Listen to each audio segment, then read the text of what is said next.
जय माता दी। जय मां कामाख्या। देव राधा ट्रस्ट, सत्यवाणी चैनल। क्या काली मां की सात्विक पूजा हो सकती है? बहुत से मनुष्य ये प्रश्न करते हैं कि क्या काली मां की सात्विक पूजा हो सकती है क्या? काली मां की सात्विक पूजा नहीं हो सकती मेरे मतानुसार। क्यों नहीं हो सकती, उसके तथ्य हैं। तथ्य यह है कि काली मां का जो स्वरूप आप देखते हो, चाहे मूर्ति में देखते हो चाहे फोटो में देखते हो, उस स्वरूप के अनुसार काली मां उग्र स्वरूप वाली है। क्यों उग्र स्वरूप वाली है? क्योंकि काली मैया का जो चेहरा हम देखते हैं उसमें बड़ी बड़ी आंखें हैं। तीसरी आंख भी उसमें है और जीवान बाहर निकल रही है और उस जीवान से भी खून टप टप चू रहा है। तो ये खून का टप टप चूना उनकी जीवान से, खून से सनी हुई जीवान देखना, एक हाथ में उनके मुंड है, उस मुंड से भी खून चूता हुआ उनके खप्पर में आ रहा है, ऐसी कल्पना की गई है। तो क्या वह सात्विक हो सकती है? कदापि नहीं। क्योंकि जो अहिंसा के पुजारी हैं, वैसे तो जो अहिंसा के पुजारी हैं उन्हें तो काली मां की पूजा ही नहीं करनी चाहिए। क्योंकि जिन्होंने कभी जिंदगी में खून नहीं देखा है, बलि नहीं देखी है, किसी की गर्दन कटते हुए नहीं देखा है, किसी के शरीर को तड़पते हुए नहीं देखा है, तो उनको काली मां की पूजा नहीं करनी चाहिए। क्योंकि आप जैसे स्वरूप की पूजा करोगे,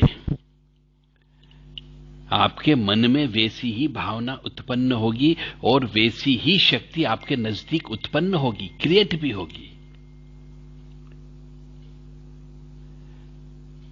और काली मां की पूजा आप जिस तरीके से जो वर्णन दिया गया है किताबों में, शास्त्रों में,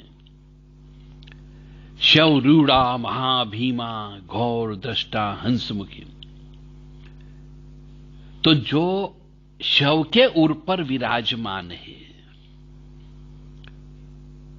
बड़ी बड़ी आंखें हैं, घोर दृष्टा है, रुधिर प्रिय है, रुधिर पुण्य वक्त्रे है। तो रुधिर प्रिय यानी खून जिनको प्रिय है, आप यदि उनकी कोई भी स्तुति बोलोगे, उनके कोई भी मंत्र बोलोगे, तो उसके अंदर रुधिर शब्द तो आता ही होता है। मांस भोजिनी ये शब्द भी आता है। तो यदि आप काली मां की कोई भी ऐसी स्तुति बोलते हो, अष्टोत्तर शतनाम बोलते हो, आह्वान मंत्र बोलते हो, तो उसमें ये सब चीज तो आती है। तो आप जिस मंत्रों से काली मां को याद करोगे, उसी प्रकार से काली मां आपके पास में आएगी। यदि आप काली माता जी को मुंडमाला पहने हुए ऐसी काली मां की पूजा करते हो, तो मुंड अपने आप में एक तरीके का शमशान की चीज है। तो उनके गले में जो मुंड की माला है और कटे हुए हाथ की करधनी है और एक हाथ में कटा हुआ मुंड है जिससे खून टप टप टप चू रहा है और वो भी खप्पर में आ रहा है। तो ऐसे अहिंसा के पुजारी को तो काली मां की पूजा ही नहीं करनी चाहिए। और पूजा करोगे तो वो तो आपका खून ले लेगी यदि खून नहीं दोगे तो, क्योंकि जब वो चलती है तो उसके साथ में मांस खाने वाली चीजें भी चलती है, खून पीने वाली चीजें भी चलती है और बलियों के वीर भी चलते हैं। शुरू शुरू में आपको अच्छा लगेगा क्योंकि काली मां दिगंबर रूप में है। वो दिगंबर रूप भी इसलिए दिया गया है कि वह स्वच्छंद वितरण करने वाली है और उनके पीछे के काले घने घने केश हैं जो नीचे की एड़ी तक टच कर रहे हैं। इसका अर्थ यह होता है कि काले घने केश जो लंबे लंबे हैं उनके मस्तक से लेकर के पीछे एड़ी तक टच करते हैं। इसका मतलब यह है कि वो घनघोर काली है और घनघोर काली है यानी कि अमावस्या की काली रात। और अमावस्या की काली रात है तो काली रात में तो काली चीज ही आती है और काली चीज हमेशा उग्र होती है। जैसे क्रोध भी काला होता है, क्रोध अंधा होता है और अंधा को हमेशा उजाला कभी नजर ही नहीं आता, वो तो हमेशा काला ही रहता है अंधा। इसलिए जो अहिंसा का पुजारी है उसे तो खून से बहुत दूर रहना चाहिए और खून से बहुत दूर रहने का मतलब है काली मां से बहुत दूर रहना। जिसे हम बोलते हैं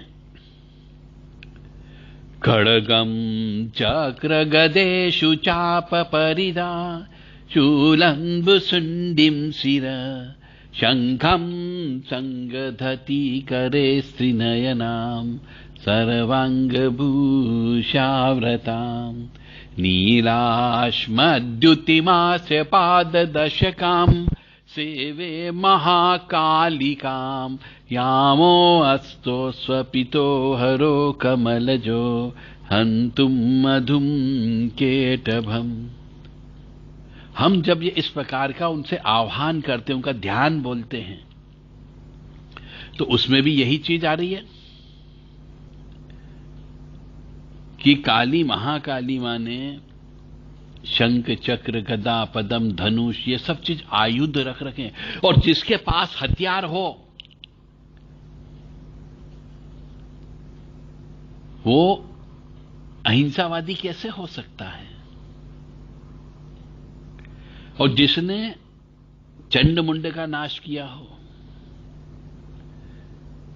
वो अहिंसावादी कैसे हो सकती है। यदि आप उनके अष्टोत्तर शतनाम बोलेंगे तो भी उसमें रक्तांबर, रक्त पुष्प निलिया, रक्त प्रिया ये सब चीज आती है। लहू खप्पर लहराने वाली, खड़ग खप्पर धारी। तो ये क्यों खड़ग खप्पर क्यों बोलोगे? यदि आप खड़ग खप्पर बोलोगे तो खप्पर खाली रखेगी तो वो आपके खून से खप्पर भर के पी जाएगी। इसलिए काली मां की उपासना वही करें जो काली मां के खप्पर में खून भर सकते हो, मांस से कलेजे से उस खप्पर को भर सकते हो, वही काली मां की उपासना करें। अन्यथा काली मां की उपासना नहीं करनी चाहिए। और उसका आह्वान जहां पर पत्नी बच्चे रहते हो वहां पर तो बिल्कुल भी नहीं करना चाहिए। यानी घर पर तो काली मां का आह्वान करना ही नहीं चाहिए, क्योंकि काली मां के साथ में तो भैरव चलते हैं, वीर चलते हैं, प्रेत चलते हैं, यक्षिणियां चलती है, योगिनियां चलती है। अब इनमें से कोई भी चीज रुक गई, आपका घर पसंद आ गया, कोई सामने टकरा गया तो उसके ऊपर चिपक जाएगी। और फिर आपके घर में विद्वेष हो जाएगा, घर में लड़ाई झगड़ा हो जाएगा, घर में क्लेश हो जाएगा, घर में अशांति हो जाएगी। इसलिए घर में तो महाकाली या काली मां को याद नहीं करना चाहिए, और यदि पूजन अर्चन करते हैं, याद करते हैं, तो उन्हें तो बलि देना ही देना पड़ेगी, तो पूजा कर सकते हो। आप सोचो कि हम एक नारियल की भेंट देके मां को प्रसन्न कर लेंगे? बिल्कुल नहीं। कुछ दिन तक वो इंतजार कर सकती है एक नारियल लेकर के, कुछ दिन तक इंतजार कर सकती है वो नींबू लेकर के, और कुछ दिन इंतजार कर सकती है हवन यज्ञ लेकर के। फिर भी बलि तो देना होगी, चाहे मुर्गे की बलि दो या बकरे की बलि दो। तो आप सबसे विनम्र निवेदन है कि घर में काली मां की पूजन अर्चन न करें, किसी काली मां के मंदिर में जाकर के काली मां की पूजन अर्चन करें, जप तप करें, हवन करें, सब कुछ करें, परंतु घर में जो उग्र शक्ति है, ऊर्जा है, भयंकर ऊर्जा है, उसको आप संभाल नहीं पाओगे, क्योंकि आपको उनको संभालने का तरीका नहीं मालूम है कि काली मां को कैसे संभाला जाता है, काली मां को कैसे बिठाया जाता है, काली मां को कैसे शांत किया जाता है, क्योंकि वो तो हमेशा उग्र रूप में ही आती है।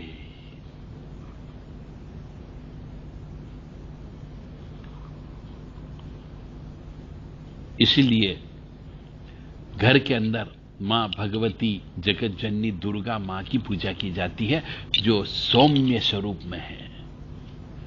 उनके फोटो में, तस्वीर में, मूर्ति में कहीं पर भी खून का कोई चक्कर नहीं है, न कोई मुंड का चक्कर है।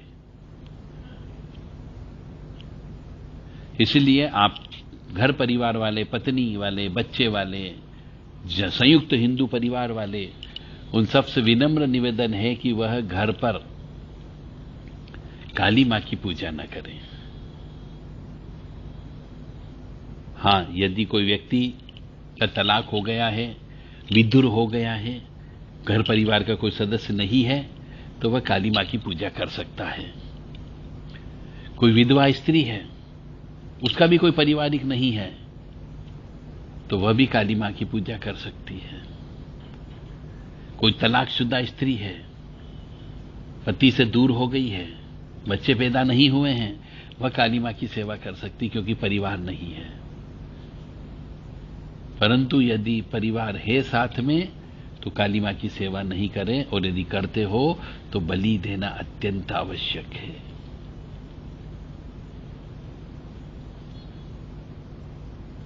काली मां कभी भी सात्विक हो ही नहीं सकती। जय माता दी, जय मां कामाख्या। मेरा धर्म था, मैंने आपको तर्क संगत ज्ञान दे दिया, प्रैक्टिकल एक्सपीरियंस भी दे दिया कि बहुत से मनुष्यों ने काली मां की जप तप किए तो वो बर्बाद हो गए, पागल हो गए, धंधा चलता चलता वह बंद हो गया। तो मैंने अपना धर्म निभाया आपको ज्ञान देकर के। अब आपकी इच्छा, यदि आप पागल होना चाहते हो तो करिएगा मां की सेवा घर पर। यदि आप बर्बाद होना चाहते हो तो घर पे महाकाली को बुला लेना, क्योंकि महाकाली की ऊर्जा को तो आप संभाल ही नहीं पाओगे, और संभाल लिया तो बहुत अच्छी बात है। इसलिए मैंने अपना धर्म निभा दिया। अब आपकी इच्छा है कि आप हमारे इस ज्ञान का अपनी जिंदगी में प्रयोग करते हो या नहीं करते हो, यह आपके ऊपर निर्भर करता है। मां भगवती जगत जननी आद्यशक्ति महामाया काली, कंकाली, भद्रकाली, दक्षिण काली आपको सद्बुद्धि प्रदान करे कि आप जीवन में सुखी समृद्ध रह सके। जय मां, जय माता दी। काली काली महाकाली, काली के पाप नाशिनी, खड़ग हस्ते मुंड हस्ते, काली काली नमस्तुते। अब इसमें भी खड़ग हस्ते, मुंड हस्ते, एक हाथ में खड़ग है, एक हाथ में मुंड है, तो ये मुंड जहां भी आ जाता है वहां पर उग्रता आ जाती है, क्योंकि मांस देखता है मनुष्य, खून को देखता है। खड़क के ऊपर भी खून लगा हुआ है। ओम होम काली महाकाली किलकिले फट, यानी जब भी काली मां आती है तो शरीर के अंदर चीखने चिल्लाने की आवाज आती है, शरीर के अंदर से फटने की संभावना रहती है। इसलिए जब वो शरीर के अंदर कई बार एक पवन के रूप में प्रवेश करती है तो बहुत चीख निकालती है, तो समझ जाना चाहिए महाकाली है। जय मां।